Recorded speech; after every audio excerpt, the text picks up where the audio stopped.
ಅಂತ ವರದಿ ಕೊಡಿ ಅಂದ್ರೆ ಟಾರ್ಗೆಟ್ ವರದಿ ಕೊಡಿ, ಇದರ ಬಗ್ಗೆ ಏನು ವರದಿ ಕೊಡಿ, ಈ ಬಗ್ಗೆ ತನಿಖೆ ಆಗಲಿ ಅನ್ನೋ ಟಾರ್ಗೆಟ್ ಅಲ್ಲ ಅಂದ್ರೆ ಸರ್, ಬಿಜೆಪಿ ಅಧಿಕಾರದ ಅವಧಿಯಲ್ಲಿ ಆಗಿರುವ ಅದು ಬಿಜೆಪಿ ಕಾಂಗ್ರೆಸ್ ಅಲ್ಲ. ಈಗೇನಂದ್ರೆ ಹಗರಣಗಳನ್ನ ನಾವ್ಯಾರು ತನಿಖೆ ನಡೆಸೋದ್ರ ಬಗ್ಗೆ ನಾವ್ಯಾರು ಬೇಡ ಅಂತ ಹೇಳಿಲ್ಲ, ನಾವೇ ಬೇಡ ಅಂತ ಹೇಳಿದೀವಿ, ತನಿಖೆ ನಡೆಸಿ ಅಂತ ಹೇಳಿದೀವಿ.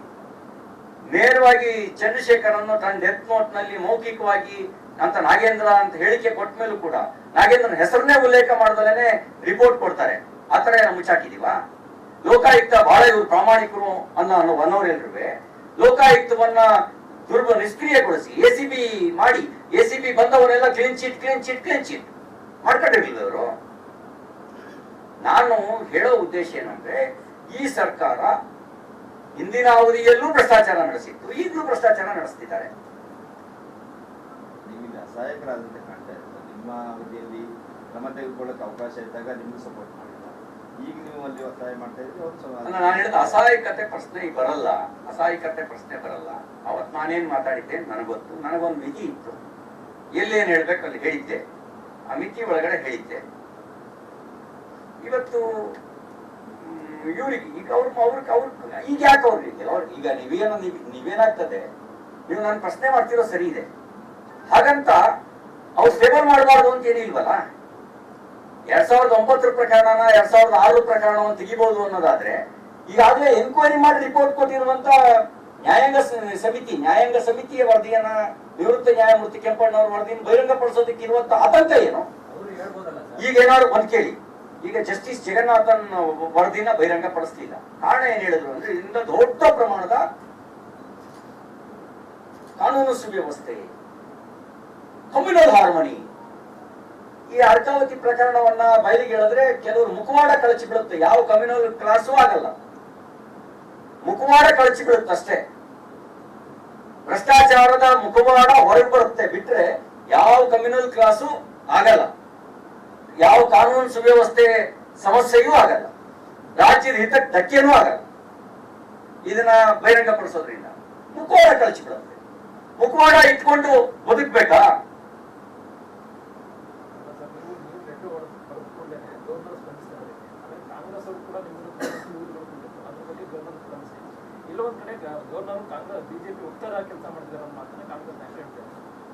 ಹಾಗೇನಿಲ್ಲ.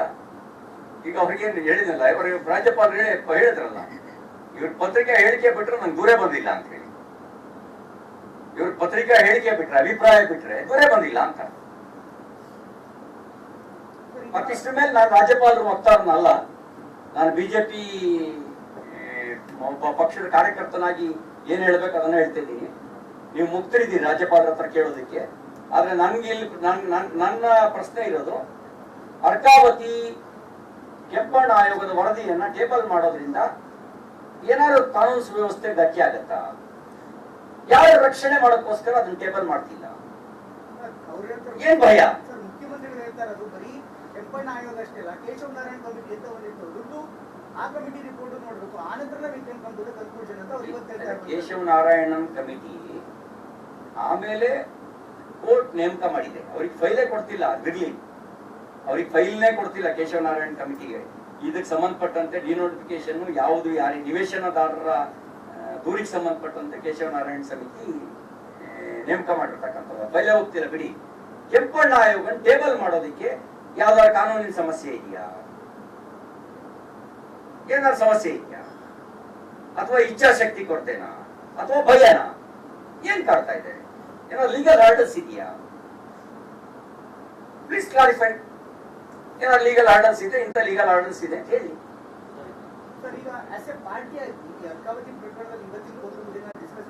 ಖಂಡಿತ ಚರ್ಚೆ ಮಾಡಿ, ಖಂಡಿತ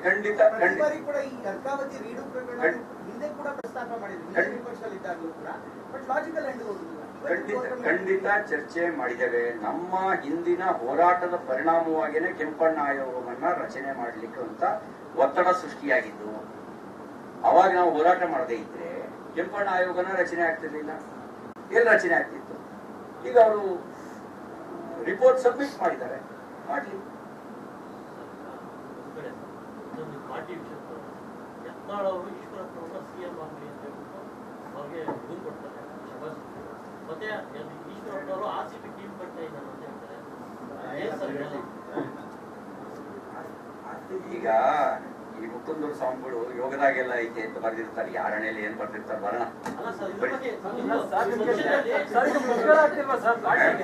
ಸರ್ ಪ್ರತಿಪಕ್ಷವಾಗಿ ಒಗ್ಗಟ್ಟಾಗಿ ಹೋಗ್ಬೇಕು, ಹೋರಾಟ ಮಾಡಬೇಕು. ಸಾಲು ಸಾಲ ಹಗರಣಗಳು ಸಿಗ್ತಾ ಇದ್ದಾರೆ ಪ್ರತಿಪಕ್ಷ ಬಿಜೆಪಿ. ಇಂಥ ಸಂದರ್ಭದಲ್ಲಿ ಇಲ್ಲೊಂದ್ ಕಡೆ ಅಲ್ಲಿ ಬೇರೆ ಮಾಡಬೇಕು, ಮುಷ್ಕರ ಆಗ್ತಿಲ್ವಾ? ಕಾಂಗ್ರೆಸ್ ನಾಯಕರು ಕೂಡ ಅದನ್ನ ಅಸ್ತ್ರ ಮಾಡ್ಕೊಂಡಿದ್ದಾರೆ ಸರ್. ಈಗ ಇವತ್ತಿಗೆ ಇದನ್ನ ಕ್ಯಾರಿ ಮಾಡಿ, ನಾಳೆ ನಾಡ್ದು ಮಾತಾಡ್ತೀನಿ. ಧನ್ಯವಾದ. ಚನ್ನಪಟ್ಟಣ ವಿಚಾರವಾಗಿ ಜೆಡಿಎಸ್ ಮತ್ತು ಬಿಜೆಪಿ ನಡುವೆ ಕೆಲವೊಂದಿಷ್ಟು ವಿಚಾರಗಳಿದೆ. ಅಂದ್ರೆ ಅಂತ ಜೆಡಿಎಸ್ ಇನ್ನು ತಾವೇ ಅಭ್ಯರ್ಥಿ ಆಗ್ಬೇಕು ಅಂತ ಯೋಗೇಶ್ವರ್ ಅವರು ಈಗಾಗಲೇ ಸ್ವಲ್ಪ ಮುಂದೆ ಹೋಗಿದ್ದಾರೆ. ಇದಕ್ಕೆ ಸಂಬಂಧಪಟ್ಟಂತೆ ಪಕ್ಷದ ಸಮಗ್ರ ನಿಲುವೇನಾಗಿದೆ? ಅಲ್ಲ, ಇದ್ರೊಳಗೆ ಏನಂದ್ರೆ NDA ಜೊತೆಗೆ ಸಮಾಲೋಚನೆ ಮಾಡಿ ನಿರ್ಣಯ ಮಾಡಬೇಕು ಅಂತ ಆಗಿದೆ. ನಾವು ಏಕಪಕ್ಷೀಯವಾಗಿ ನಿರ್ಣಯ ಮಾಡಬಾರ್ದು ಅನ್ನೋದು. ಅವರು ಕುಮಾರಸ್ವಾಮಿ ಅವ್ರ ಜೊತೆನಲ್ಲಿ, ದೇವೇಗೌಡರ ಜೊತೆನಲ್ಲಿ ಸಮಾಲೋಚನೆ ಮಾಡಿ ನಮ್ಮ ಪಕ್ಷದ ವರಿಷ್ಠರ ಜೊತೆ ಚರ್ಚೆ ಮಾಡಿ ನಿರ್ಣಯ ಮಾಡುವಂತ ಅಧಿಕಾರವನ್ನ ನಾವು ರಾಜ್ಯಾಧ್ಯಕ್ಷ ಕೊಡ್ತೀವಿ.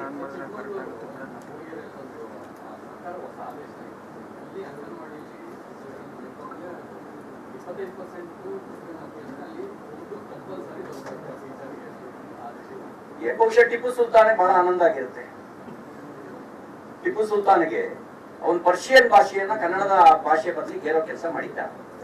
ಇದು ಓಲೈಕೆ ನೀತಿಯ ಪರಮಾವಧಿ. ಕನ್ನಡವೇ ಸಾರ್ವಭೌಮ ಭಾಷೆ ಅಂತ ಒಂದ್ ಕಡೆ ಹೇಳ್ತಾ, ಇನ್ನೊಂದ್ ಕಡೆಗೆ ಉರ್ದು ಏನು ತಾತನ ಮನೆ ಭಾಷೆನಾ, ಹಿಂದಿ ವಿರೋಧಿ ಅಂತ ಮಾತಾಡ್ತಾ ಉರ್ದುನ್ ಪ್ರಮೋಟ್ ಮಾಡೋದಕ್ಕೆ ಇವ್ರ ಅಪ್ಪ, ಇವ್ರ ಅಜ್ಜ, ಇವ್ರ ಮುತ್ತಾತ ಏನಾದ್ರು ಅವ್ರಿಗೆ ಯಾರಿಗಾದ್ರೂ DNA ಇವ್ರದ್ದು ಅವ್ರದ್ದು DNA ಒಂದೇನಾ? ಕನ್ನಡದಲ್ಲೇ ಹೇಳ್ಬೇಕು ಅಂತ ಮಾಡ್ದೆ, ಬೇಡ ತಪ್ಪು ಅರ್ಥ ಬರುತ್ತೆ ಅಂತ ಹೇಳ್ತಿಲ್ಲ. ಇವ್ರ DNA ಅವ್ರ DNA ಒಂದೇ ಇರ್ಬೇಕು, ಅದಕ್ಕೆ ಹಿಂಗ್ ಮಾತಾಡ್ತೀನಿ. ಬಹುಶಃ ಏನಂದ್ರೆ ನಿಜಾಮನಿಗೂ ಅನ್ಸ್ಬೋದು ನಾನು ಮಾಡಕ್ಕಾಗದೇ ಇರೋ ಕೆಲಸವನ್ನ ಕಾಂಗ್ರೆಸ್ ಮಾಡ್ತಾ ಇದೆ, ಟಿಪ್ಪು ಸುಲ್ತಾನಿಗೂ ಅನ್ಸ್ಬೋದು ನಾನು ಮಾಡಕ್ಕಾಗದೇ ಇರೋ ಕೆಲಸವನ್ನ ಕಾಂಗ್ರೆಸ್ ಮಾಡ್ತಾ ಇದೆ ಅಂತ ಹೇಳಿ. ಇವರೆಲ್ಲರದ್ದು DNA ಒಂದೇ ಇರ್ಬೋದು. ಚಿಕ್ಕಮಗಳೂರಲ್ಲಿ ಯಾವ ರೀತಿ ಉರ್ದು ಆದೇಶ ಆಗಿದೆ, ಕೋಲಾರದಲ್ಲಿ ಒಂದು ಆದೇಶ ಆಗಿದೆ. ಈ ಸರ್ಕಾರ ಬಂದ ಮೇಲೆ ಏನ್ ಆದೇಶ ಆಗಿದೆ ಅಂದ್ರೆ, ಈಗಿನ ಜಿಲ್ಲಾಧಿಕಾರಿಗಳು ಪ್ರತಿ ಗ್ರಾಮದಲ್ಲಿ 5 ಗುಂಟೆ ಜಮೀನನ್ನ ಪ್ರಾರ್ಥನಾ ಮಂದಿರಕ್ಕೆ, ಅಲ್ಪಸಂಖ್ಯಾತರ ಅಥವಾ ಮುಸ್ಲಿಮರ ಪ್ರಾರ್ಥನಾ ಮಂದಿರಕ್ಕೆ ಮೀಸಲಿಡಬೇಕು ಅಂತ ಒಂದು ಆದೇಶ ಆಗಿದೆ. ಅನೇಕ ಗ್ರಾಮದಲ್ಲಿ ಮುಸ್ಲಿಮರ ಇಲ್ಲ. ಇದು ಕೂಡ ಒಂದು ಚರ್ಚೆ ವಿಷಯ ಆಗಿದೆ.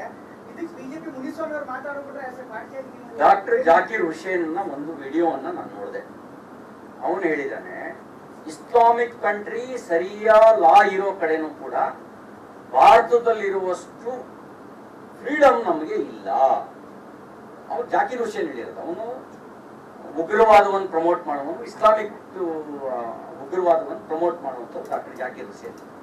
ಅವನು ಏನ್ ಹೇಳಿದಾನೆ ಅಂದ್ರೆ, ವಕ್ಫ್ ಬೋರ್ಡ್ ಆಕ್ಟ್, ಈ ತರದ ನಮಗೆ ವಕ್ಫ್ ಬೋರ್ಡ್ ಪ್ರಾವಿಷನ್ ಮಾಡಿರುವಷ್ಟು ಭಾರತದಲ್ಲಿ ಜಗತ್ತಿನ ಯಾವ ದೇಶದಲ್ಲೂ ಮಾಡಿಲ್ಲ ಅಂತ ಹೇಳಿದ್ದಾನೆ. ಯಾರು ಮಾಡಿದ್ದು? ಕಾಂಗ್ರೆಸ್ ಪಾರ್ಟಿ. ಹೇಳಿದಲ್ಲ, ಕಾಂಗ್ರೆಸ್ ಪಾರ್ಟಿ. ಈಗ ಉರ್ದುನ್ ಪ್ರಮೋಟ್ ಮಾಡ್ತಿರೋದು ಯಾರು? ಕಾಂಗ್ರೆಸ್ ಪಾರ್ಟಿ.